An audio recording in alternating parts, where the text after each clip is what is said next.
મારી જે શરૂઆત ને હીરાથી લઈને અહીંયા સુધીમાં હું આ જર્નીમાં પહોંચ્યો ને અહીંયા સુધીમાં મેં જોયું કર્મથી વધીને કાંઈ નથી. તો માટી એ વેચવી, ટાઇલ્સ એ વેચવી એમ. ઓકે. હારે પછી ટાઇલ્સનું ટ્રેડિંગ ચાલુ કર્યું 2007માં. તેથી મોટામાં મોટી ટાઇલ્સ લગભગ 2x2 ની હતી.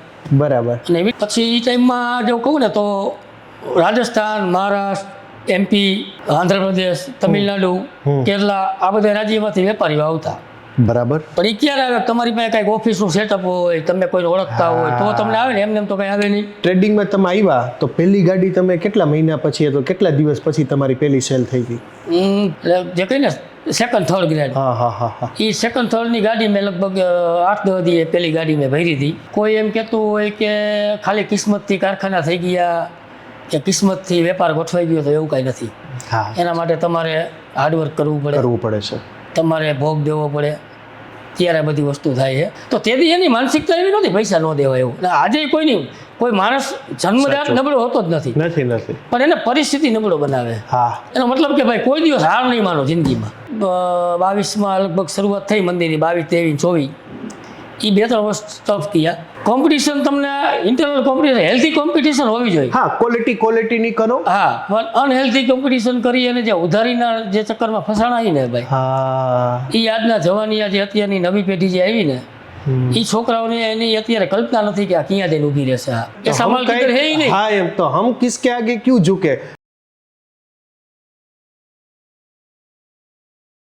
એમાં રોયલ્ટીમાં આવતી માટી પણ બધું હવે એ તો ઠીક છે કે 2 ગાડી રોયલ્ટીમાં, 1 જ ગાડી એવું બધું કહેવાય નહીં, પણ એ હતું બધું અને હજી એવું જ છે. બરાબર. પણ રોયલ્ટીમાં જે લેતા માટી ત્યારે બધું આવું આટલી બધી કેમ કે તેથી સિરામિકમાં નફા પુષ્કળ હતા. હા, બરાબર. એટલે આવું કોઈ વિધાઉટનું કે 2 નંબરનું ને એવું બહુ કાંઈ હતું નહીં. જેટલી માણસોને ખબર પડતી જ્યારે એક્સાઇઝ અને વેટ હતો ત્યારે જેટલી ખબર પડતી એવા ચોપડા કીએ બધા કામ કરતા. બરાબર. અને આવી કોઈ ભાવના નહોતી કે કોઈ વિચાર નહોતો તેથી હું માનું ત્યાં સુધી. કેમ કે મને નહોતો એટલે કદાચ બીજાને ન હોય હું એવું માનું કે ભાઈ આમાં આપણે 2 નંબરનું કરી કે વિધાઉટ કરી, વિધાઉટ એટલે 2 નંબર એમ અંડર ઇનવોઇસ કરી, તેથી એવી કોઈ કાંઈ વિચારે નહોતા. એટલે તેથી માટી આવતી બિલમાં, રોયલ્ટીમાં જ આવતી અને અમે કાયદેસર બિલમાં જ વેચતા. હા, બરાબર છે. એટલે એ રીતે મૂળ રો મટીરિયલથી શરૂઆત કરીને એક ઇન્ડસ્ટ્રી સુધી પહોંચાય છે. એવું જરૂરી નથી કે અત્યારે મોટા ભાગે એવું વિચારે કે હાલો ને એકાદી 30 વીઘા કાઢ નાખી અને ડાયરેક્ટ એકાદી ચેમ્બરની અંદર એસી ચાલુ કરીને સીધા બહીએ. એ ભલે 5 પૈસે ટેકવીને બેહી કે 50 પૈસે ટેકવીને બેહી, પણ એવી રીતે નથી. તમે રો મટીરિયલથી પણ શરૂઆત કરી, પછી રો મટીરિયલ પછી તમે કયો શું કર્યું? તમે જે વાત કરો ને એમાં એક આપણે ખબર હશે કહેવત છે, મન હોય તો માળવે છે. તો એટલે પહેલા તો તમારું મન હોવું જોઈએ. એટલે મન એટલે તમારે મનને બનાવવું પડે, પહેલા મનાવવું પડે અને એક તમારે ગોલ બનાવવો પડે કે મારે શું કરવું મારી લાઈફમાં. સાચું. એ સપના તમારે નાનપણથી જોવા પડે. હા, બરાબર છે. સમયાંતરે તમારા સપના ચેન્જ થઈ જાય, તમારો ગોલ ફિક્સ નો કર્યો કહેવાય. સાચું. ફોર એક્ઝામ્પલ આપણે મુંબઈ જવું છે, તો મુંબઈ જવાના અત્યારે ઘણા રસ્તા છે. સાચું. રાજકોટ એરપોર્ટથી જવાય, અમદાવાદ એરપોર્ટથી જવાય, પણ એરપોર્ટ મુંબઈ જવું છે એ નક્કી છે આપણે. નક્કી છે. અમારો કે બાય કાર લઈને આપણે નીકળ્યા, ભાઈ તમે એમ કીધું રેન્જ રોવર, તો રેન્જ રોવર લઈને આપણે નીકળ્યા. મુંબઈ જવા માટે અહીંથી અમદાવાદ થઈને જવાય, અહીંથી રાજકોટ થઈને લીંબડી બાજુથી જવાય, ફરીને જવું હોય તો જવાય, વાંકાનેર બાજુ થઈને જવું હોય, આપણે રાજકોટથી ભાવનગર અહીંયાથી જવું હોય તો જવાય. પણ તમે કોઈ એક ટ્રેક ઉપર, આમાં એક મહત્વનો પોઈન્ટ છે, તમારે એક ટ્રેક પકડવો પડે. એ ટ્રેક જેન્યુઅન પકડવો પડે. અત્યારે માણસો જે વાત આવી તમે કીધું ને, એમાં માણસો તમે કીધું કે 30 વીઘા જમીન, વિચાર એવો આવે 30 વીઘા વેચી નાખીને, પ્લોટ વેચી નાખીને, કારખાના ભાગ રાખી સીધા કેબિનમાં બેસી જાય. એ શું થયું? એ શોર્ટકટ થયું. ઓકે. શોર્ટકટ કોઈ દી અપનાવવા ન દેવાય. શોર્ટકટમાં ક્યારેક આપણે ટ્રાફિકમાં ફસાઈ જાય, ક્યાંક રસ્તો પૂરો થઈ જતો હોય, અડચણ આવે, પણ નક્કી જ છે ભાઈ મુંબઈ જવું છે આપણે, તો અહીંથી હળવદથી અમદાવાદથી બાયપાસ લઈ લ્યો એટલે સીધો મુંબઈ આવી આપણે મળી જાય. એક ટ્રેક તો ફાઇનલ જ છે, રાઈટ ટ્રેક ઉપર જવું. હા, બરાબર છે. ખોટું આમ ખાચા ખૂચીમાં જવું એના કરતાં. એટલે જીવનની ગાડી એ એવી જ છે, સ્ટેરિંગ આપણા હાથમાં છે, ડ્રાઈવર આપણે પોતે જ છીએ. એટલે માઇન્ડસેટ આપણું ક્લિયર હોવું જોઈએ ને આપણો ગોલ એ ફિક્સ હોવો જોઈએ. સાચી વાત. એટલે માઇન્ડસેટ ક્લિયર એટલું હોવું જોઈએ કે ભાઈ આપણે શું કરવું ને આપણે જાતે વિચારવાનું. સાચી વાત. માટીથી તમે સિરામિકમાં અંદર તો એન્ટ્રી કરી દીધી, પછી શું કર્યું? પછી મેં તમને કીધું એમ કે ભાઈ મારો ટાર્ગેટ મોટો હતો ને મારા શોખ મોટા હતા. ઓકે. એટલે ઓબ્વિયસલી કે શોખ મોટા એટલે ખર્ચો મોટો હોય. આરામથી. તો મને નાની આવકથી નાનું કમાવાથી મને સંતોષ નહોતો. ત્યારે માટીની શરૂઆત કરી ત્યારે રોજ 2-3 ખટારા હું વેચતો. તો ગાડીએ મળે, કોઈ ગાડીમાં 500, કોઈ ગાડીમાં 1000, કોઈ ગાડીમાં 1200 એવું એમ. ઓકે. રિજેક્ટ થાય તો નુકસાની જાય. જાય એટલે 40-50 હજાર રૂપિયા કમાતા થઈ ગયા હતા. હા. પણ એટલામાં આપણો સંતોષ નહોતો. એમાં તું લાખ રૂપિયા અમદાવાદ હળવદ કમાતો. હા બરાબર છે. તો એ લાખમાં મારું પેટ નહોતું ભરાતું એટલે તું અહીંયા આવ્યો. હા બરાબર. તો અહીંયા આવીને હું 50,000માં સંતોષ કરું, 1,50,000 1.5 લાખ થયા તો પછી એને જ થાય. સાચું. એટલે મારો એક ગોલ ફિક્સ હતો, મારે કંઈક કરવું એમ, મારે મારી જાતને પ્રૂવ કરી, મારે મહેનત કરીને આગળ આવવું એમ. હા. શું કામ ન થાય? અને મારી લાઈફમાં એક હું પહેલેથી બિલીવ કરું એક સૂત્રને, નથિંગ ઇઝ ઇમ્પોસિબલ.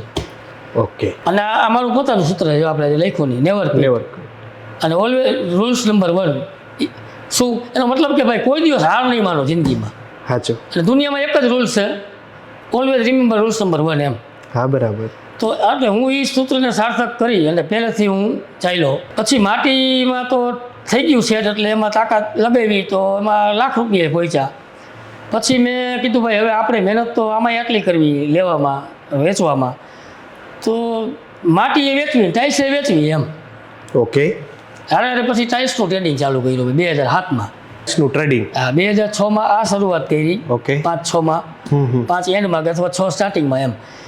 7-8-10 મહિના માટીમાં સેટઅપ થયું. પછી ધીમે ધીમે ટાઇલ્સનું ટ્રેડિંગનું વિચાર્યું. ઓકે. અને ટાઇલ્સનું હોલસેલ મેં ચાલુ કર્યું. એ વખતે ટ્રેડિંગની પ્રોસેસ કેવી રીતે હતી? કેમ કે અત્યારે ઘણા વ્યક્તિઓ ડાયરેક્ટ ટ્રેડિંગમાં, નવા વ્યક્તિઓ પણ આવવા માગે છે કે આપણે ચલો હવે કોલેજ પૂરી થઈ ગઈ છે, એકાદો કોર્સ કરી આવી, ટ્રેડિંગનો કોર્સ કરીએ, કાં ટ્રેનિંગ લઈ આવી અને પટ દઈને ચિરાગ આવી જાય એટલે 2-4 ગાડીઓ સીધી વેચાવા જ મંડે. એમાં એવું છે, તો અત્યારના ભણેલા ગણેલા છોકરાઓ છે તો એને કોર્સ કરાવવાવાળા કોક છે અત્યારે, કોચિંગ ક્લાસ ચલાવવાળા, તો ટીચર. અમારા ટાઈમમાં તો કોઈ એવા કોચિંગ હતા નહીં. ના. આજે મારી યારે ઘણા બધા મારાથી પહેલાના ટ્રેડિંગ લાઈનમાં છે, એની બધા અત્યારે સારા સેટઅપ ઉપર છે. તો અત્યારે કોઈ શીખડાવવાવાળા નહોતા, પણ કોઈના શીખડાવ્યા કાંઈ ધંધો કોઈ આવડતો નથી. આજે હું તો મારો ધંધો, મારી માસ્ટર એક ટાઇલ્સનું કારખાનું હલાવું. હવે હું તમારી મીડિયા લાઈનમાં આવી જાઉં, મને આ બધું એડિટિંગ કરતા અને આ બધું શૂટ કરતા, આ તમે જે પ્રશ્નો પૂછો એ મને પૂછતા આવડે ન આવડે.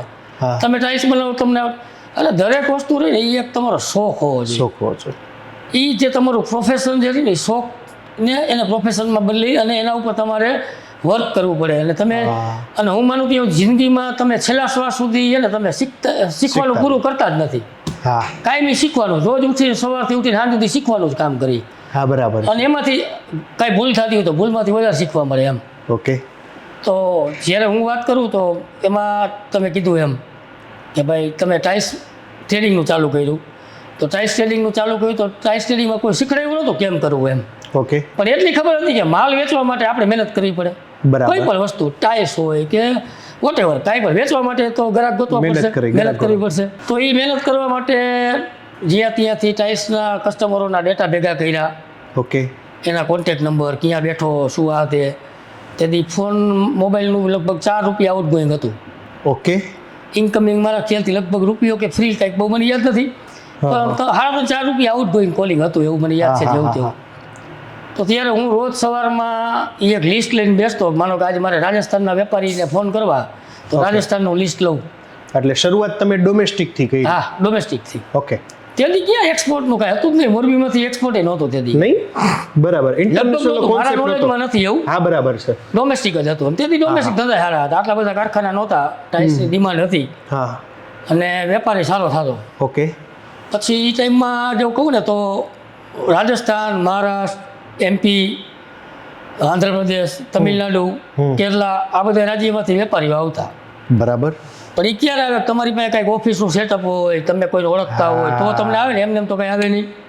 એટલે એના માટે આપણે આપણું પ્લેટફોર્મ પહેલાં બનાવવું પડે આરામથી. તો એના માટે આજે કીધું એમ ડેટા લઈને બધાને ફોન કરવાના, પછી એમાંથી કોઈ નાના મોટા ઓર્ડર જનરેટ થાય તો ધીમે ધીમે એવી રીતે રોજ અથાગ મહેનત કરીને ફોન ઉપર ટૂરિંગ ચાલુ કર્યું. રાજસ્થાનમાં ટૂર કરી, મહારાષ્ટ્રમાં ટૂર કરી, MP માં ટૂર કરી, આંધ્રમાં ટૂર કરી, અને ટ્રેડિંગનું બહુ સરસ ગોઠવાઈ ગયું એકાદ વર્ષમાં.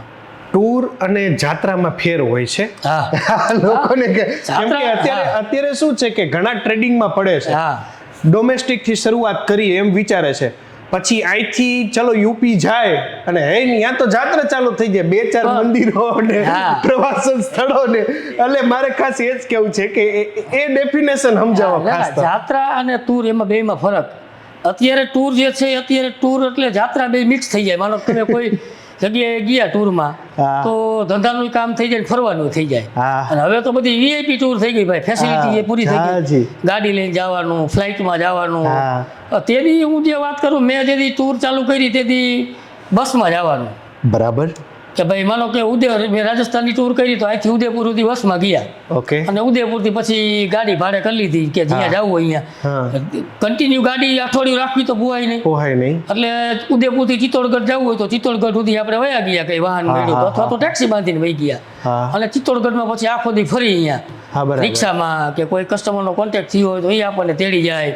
અથવા હાલી માર્કેટ એક જગ્યાએ હોય. જનરલી સિરામિકનું માર્કેટ પહેલા એવું હતું કે એક જ બજારમાં બધા બેઠા હોય, એટલે તમે અહીંયા થેલો લઈને જાઓ, કેટલો હોય 1-2 સેમ્પલ હોય તો 7-10 કસ્ટમરને તમે રોજ 15 કસ્ટમરને મળી શકો અહીંયા. ઓકે. તો તમારી યારે વાતચીત કરી, એની યારે આપણે એને ભાવ આપી, કેટલોક બતાવી, ભાવ આપી, એને જરૂર હોય તો એ આપણને ઓર્ડર દઈએ એમ. સાચું. પણ પહેલાં એવું નહોતું કે ભાઈ સીધો તમે જાઓ ને ધંધો મળી જાય. અને આટલી બધી ફોનની કે વોટ્સએપની ફેસિલિટી નહોતી. ડિઝાઇન લિમિટેશન હતું, કેમ કે તેથી આ ટેકનોલોજીનો યુગ નહોતો આવો મોટો. સાચું. તો તેથી ઓલા પ્રિન્ટિંગ મશીન હતા, એટલે લસ્ટર એ ટાઈમમાં જેવું નવું આવ્યું હતું એમ. 8x12ની ટાઇલ્સ બનતી. અને ફ્લોરિંગમાં હતું 4x4, 12x12. અને 2x2 તો બહુ જૂજ બનાવવાળા હતા. તેથી મોટા મોટી ટાઇલ્સ લગભગ 2x2ની હતી. ટ્રેડિંગમાં તમે આવ્યા તો પહેલી ગાડી તમે કેટલા મહિના પછી, તો કેટલા દિવસ પછી તમારી પહેલી સેલ થઈ ગઈ?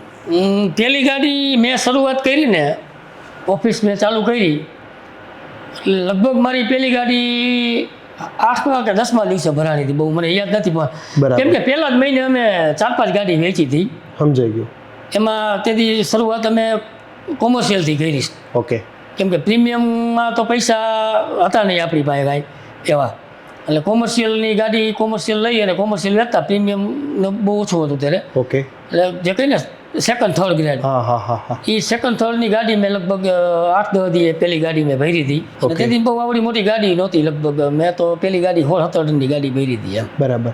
એ વખતે ગાડીનું પેમેન્ટ કારખાનાની અંદર કેવી રીતે એટલે એડવાન્સ આપવું પડતું? 3 મહિના ઉધારી આવતી કે સામેવાળા વેપારી કેટલા મહિને દેતા? અમે ઉધારી તો તેથી કદાચ હશે, પણ અમને તો ખબર જ નહોતી, કેમ કે આપણને કોઈ ઓળખતું જ નહીં ભાઈ. હું મારો મોરબીમાં તો કઈ મને કોઈ ઓળખતા નહોતા. બોન નહોતો. શરૂઆત હતી મારી, એટલે આપણે કોઈને ઓળખાણ નહોતી. હતા અમુક કારખાના, તેથી ઉધારી સિસ્ટમ હતી, પણ આપણે ઉધાર મેં માગ્યું નહોતું ચાલુ કર્યું ત્યારે શરૂઆતમાં. એટલે વેપારી પાસેથી ઓર્ડર લઈ કારખાનાવાળાએ નક્કી કરી, ભાઈ તમારો માલ હું વેચીશ, મને શું ભાવ દઈશો? એટલે કારખાનાવાળા એમ કહે ફોર એક્ઝામ્પલ કે 80 રૂપિયા. બરાબર. આપણે નક્કી જતું 5 કમાવા 10 કમાવા, તેથી 15-20 રૂપિયા મળતા. તો અમે માનો કે 80 રૂપિયા લીધું હોય તો 110 રૂપિયા ભાવ દઈ અને ગ્રાહક 105માં ઓર્ડર દઈએ, એટલે ગ્રાહકને સીધું પૈસા કારખાનાવાળાને દેવાના, આપણને દેવાના. બરાબર. એ કારખાનાવાળાને પૈસા દઈએ, એ કારખાનાથી બિલ જાય અને કારખાનાવાળા આપણને ઉપરના પૈસા નફો આપણને દઈ દઈએ. બરાબર. એટલે મૂળ પેમેન્ટ સિસ્ટમ ત્યારે આ રીતની ગાડી નીકળે ત્યાં પેમેન્ટ આવી ગયું, આ પૈસા આવી જતા. બરાબર. કેમ કે અત્યારે જુવાનીઓને વાંધો જી પડે છે કે ચલો ફોર્મમાં ચાલુ તો કરી નાખ્યું, વિશ્વાસ કરીને વેપારીની ગાડીઓના ઓર્ડર લઈ લીધા. અહીંયા સંબંધમાં કારખાને છેડા અડાડ્યા હોય હગાવાલા ના, એટલે તરત 2-5 ગાડીઓ લખાઈ નાખી હોય. અહીંથી ગાડી નીકળી ગઈ, વેપારીને પોગી ગઈ. પછી મેં કીધું ને ઓલે ટૂર ને જાત્રામાં પછી ફરક નથી રહેતો. ઉઘરાણીમાં જાય, ઓલો 3 દીએ ભેગો થાય તે 3 દી જલસા કરે, ઉઘરાણી કરતા વાપરીને જાજા એવું હોય. પણ આ બધી વસ્તુ શું હોય, ધંધો તમારે કેવી રીતે કરવો ને તમારે નક્કી કરવાનું હોય. કોઈ એમ કહેતું હોય કે ખાલી કિસ્મતથી કારખાના થઈ ગયા કે કિસ્મતથી વેપાર ગોઠવાઈ ગયો, તો એવું કાંઈ નથી. એના માટે તમારે હાર્ડવર્ક કરવું પડે છે, તમારે ભોગ દેવો પડે, ત્યારે બધી વસ્તુ થાય છે. કિસ્મત નો ડાઉટ, કિસ્મતના સાથ વગર, ભગવાનના આશીર્વાદ વગર કાંઈ ન થાય. પણ ભગવાનના આશીર્વાદ ક્યારે તમને પ્રાપ્ત થાય? તમે કર્મ કરો તો. સાચું. ગીતામાં કીધું જ છે, તું કર્મ કરતો જા, ફળની અપેક્ષા ન રાખ. એમ કર્મ કરવું એ આપણી એક જવાબદારી છે, અને આપણે કર્મ કરશું તો ઉપરવાળા નો ડાઉટ દેવું જ પડે. કે હું મારી જે શરૂઆતને હીરાથી લઈને અહીંયા સુધીમાં હું આ જર્નીમાં પહોંચ્યો ને, અહીંયા સુધીમાં મેં જોયું કર્મથી વધીને કાંઈ નથી. મહેનત ક્યાંય અફળ નથી જતી. તમે નીતિથી કર્મ કરો અને મહેનત કરો ફળ દેવાવાળો ઉપરવાળો બેઠો જ બેઠો છે છે પણ કર્મ નહીં કરો તો ફળ ક્યાંયથી મળવાનું નથી, એ ફાઇનલ છે. હાર્યા વગર થાક્યા વગર મૈથા રાખવાનું. બરાબર. હવે એ ટ્રેડિંગમાંથી પછી કારખાનાનો વિચાર શું કામ? કેમ કે મને લાગે ટ્રેડિંગમાં એ વેલ સેટ ઇન્કમ સુધી તો લગભગ પોગી ગયા છો તમે. ટ્રેડિંગમાં અત્યારે સારું હતું, અમે અત્યારે ટ્રેડિંગમાં બહુ ઓછા હતા. મને યાદ છે ત્યાં સુધી લગભગ હું જેથી ટ્રેડિંગમાં આવ્યો ને તેથી કદાચ મે બી 50, 60 કે 70 જણા ટ્રેડિંગવાળા હતા. ઓકે. મને યાદ છે ત્યાં સુધી 70 ની આજુબાજુ ટ્રેડિંગવાળા કામ ટ્રેડિંગની ઓફિસો હતી. અને તેથી ટ્રેડિંગમાં બહુ સારું હતું, મતલબ માં કારખાના ઓછા હતા, વેપારીને આવડા મોટા. કેમ કે અત્યારે શું આ બધું વોટ્સએપ થતા, સોશિયલ મીડિયા થતા ઇઝી કનેક્શન થઈ ગયા. પહેલાં આવા કનેક્શન નહોતા, ઓર્ડર આવતા તો ફેક્સથી આવતા, મેલ ઈમેલ હતા, તો ઈમેલ કાંઈ એવા કોઈ યુઝ કરતા નહોતા. અને આપણી પાસે કોમ્પ્યુટર બહુ એવા નહોતા તેથી મારી પાસે તો ખાસ. એટલે ફેક્સ ગાંધી ચોક આપણે અહીંયા સિવિલ હોસ્પિટલની સામે ગોકુળ ના એકાદી ફેક્સ વાળા અહીંયા ફેક્સ ઉતરાવતા.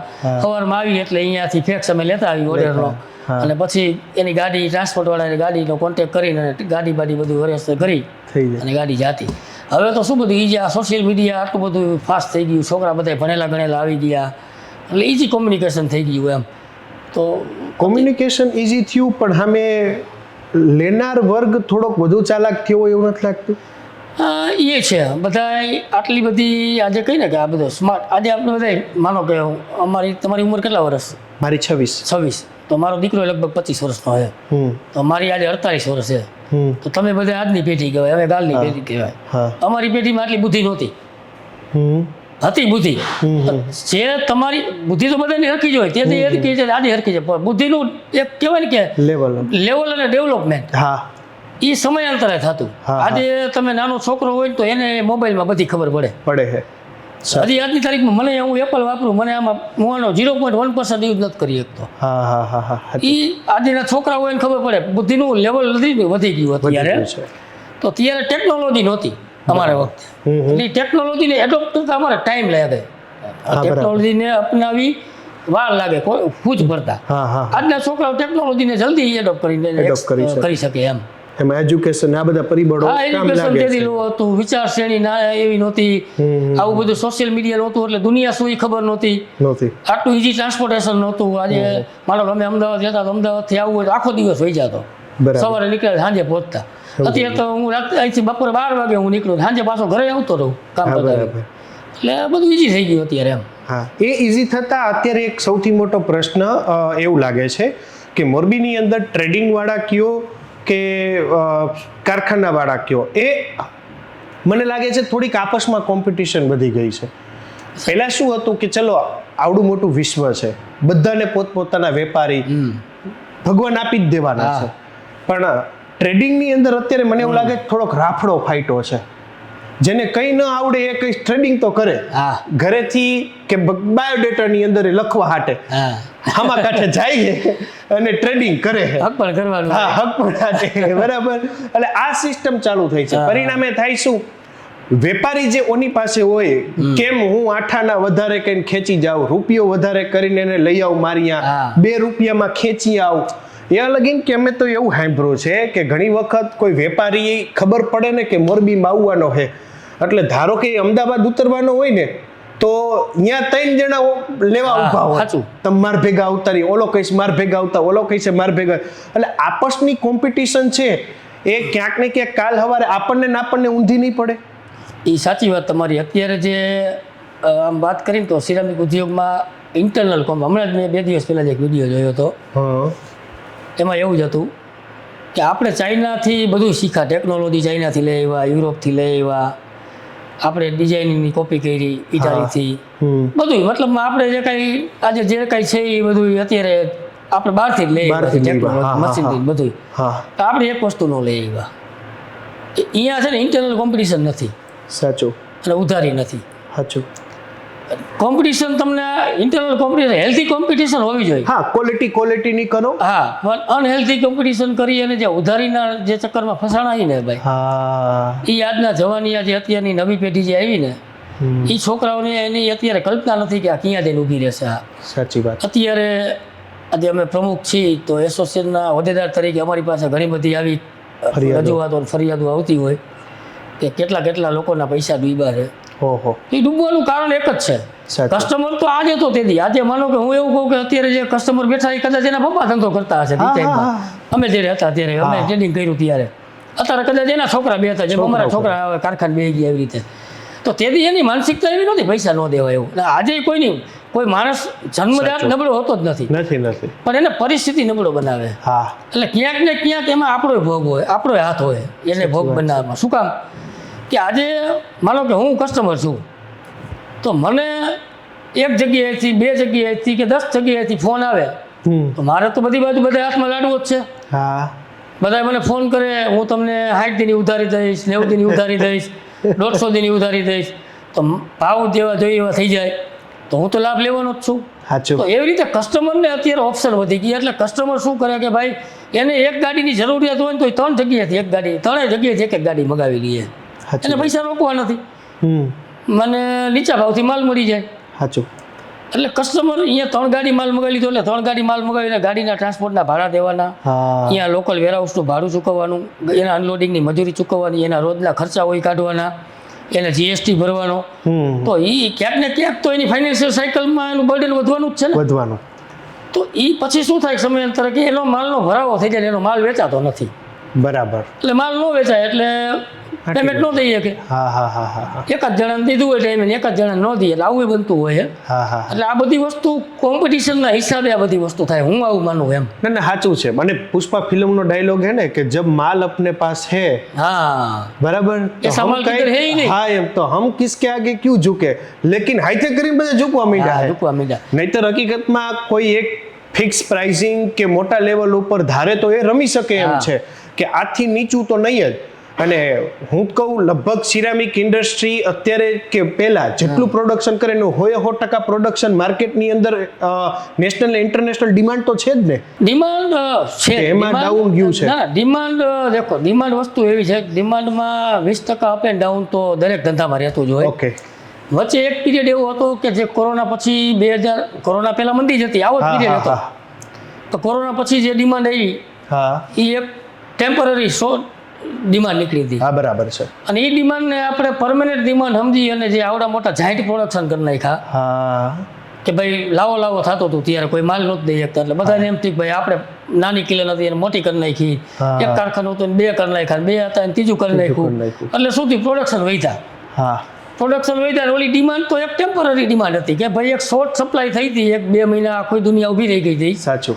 2-3 મહિના એટલે બધું ઊભું રહી ગયું. પછી એક જ સાથે બધા કન્ટ્રીમાં બધી જગ્યાએ ડિમાન્ડ નીકળી એટલે એકદમ ડિમાન્ડ નીકળી, તેજી આવી.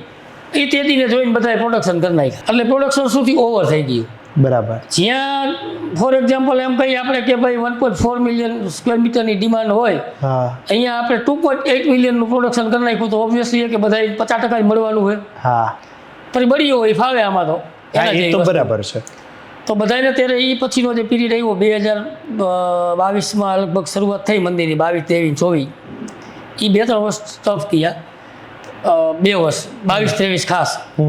24માં પછી ફેક્ટરી જે મતલબમાં 22-23માં જે કારખાના નવા આવવાના હતા બધા આવી ગયા. 24માં શરૂઆતમાં પીરિયડમાં પહેલા ક્વાર્ટરમાં આવી ગયા, પછી લગભગ બીજા ક્વાર્ટરથી લગભગ કોઈ 25માં કોઈ કારખાના નથી આવ્યા. પણ 24માં મિડ ઓફ 2024 સુધી કારખાના કન્ટિન્યુ આવ્યા. પછી ધીમે બધા સેટ થતા ગયા. 2025માં બહુ કારખાના ન આવ્યા. એટલે અત્યારે બધાની ડિમાન્ડ હું માનું ત્યાં સુધી બધાનો માલ જે છે 90% બધાનો વેચાય, 10% અપ એન્ડ ડાઉન રહેતું હોય. કોઈને 30% ઓછો વેચાતો હોય તો કોઈને 100% વેચાતો હોય, કોઈને 95% વેચાતો હોય. એવરેજ અત્યારે 90% માલ બધાનો વેચાય છે. એમ નહીં, આપણે તમે કહેતા કે મોટી માછલીઓ કે મોટા પ્રોડક્શન હાઉસ આવ્યા, એ કેટલાય નાનાનો ભોગ લીધો. એટલે કેમ કે એક તરફ એક દોર એ પણ છે કે હમણાં 6 મહિને થાય એટલે એમ આવે કે આટલા સિરામિક બંધ થઈ ગયા, વરસ થાય એટલે આવ્યા આટલા સિરામિક બંધ થઈ ગયા. છેલ્લા 2 વર્ષથી તો મને લાગે આવું સંભળાય જ છે કે બંધ થવા માંડ્યા. તો કેટલા ભોગ લેવાઈ ગયા? આમાં આપણે ભોગ લેવાઈ ગયો એવો શબ્દ ન વાપરીએ કી. ઓકે. પણ હા એક ખરું, અને એ તો દુનિયાનો નિયમ છે કે મોટી માછલી નાની માછલી ખાય. પણ અહીંયા તો મોટી માછલી એ હતી, નાની માછલી એ જ હતી. બરાબર. કે નાની માછલી કોણ હતી? આજે હું મારી વાત કરું તો 2009માં અમે જ્યારે સિગ્નેચર સિરામિક કારખાનું બનાવ્યું, બરાબર, તો એ કારખાનું બંધ થઈ ગયું. ઓકે. સિગ્નેચરના જ બધા ભાગીદારો, આજે અમે સિગ્નેચરના જ પાર્ટનર હતા, બીજા જે સિગ્નેચરના પાર્ટનર હતા એને કારખાનું કર્યું. તો આજે ભોગ કોને લીધો? મેં જ મારા કારખાનાનો ભોગ લીધો. હા, એવાય ઘણા હશે કે જે કાયદેસર ભોગ બન્યા, પણ ભોગ બનનાર એટલે કહેવાય કે એને ભોગ, હું માનું ત્યાં સુધી મારી વ્યાખ્યામાં ભોગ બનનાર કોને કહેવાય? એ ભોગ બનનાર એને કહેવાય કે જે પોતે નાનું કારખાનું એક જ હલાવતા હતા અને એમાંથી બે પૈસા એ કોઈ કારણસર નહોતા કમાણા અને મોટું ન કરી શકે, અથવા તો ટેકનોલોજી અરે સમય અરે તાલ ન મિલાવી શકા, ટેકનોલોજીને જલ્દી ચેન્જ ન કરી શકા, એટલે નાના રહી ગયા હતા. અને હવે મોટા પ્રોડક્શન આવ્યા, નવી ટેકનોલોજી, નવી મશીનરી આવી, તો ક્યાંક ને ક્યાંક એ લોકોનો ભોગ લેવાનો. એટલે એમાં આપણે કહી શકીએ કે ભાઈ મોટી માછલી અમુક નાની માછલીને ખાઈ ગઈ, પણ જાજો ભાગ તો એવા જ છે કે જે પોતાના યુનિટને કે અમુક ઘણા એવા જીવ હોય કે એના બેના બચ્ચાને ખાઈ જાય. બરાબર હોય ને? સાચું.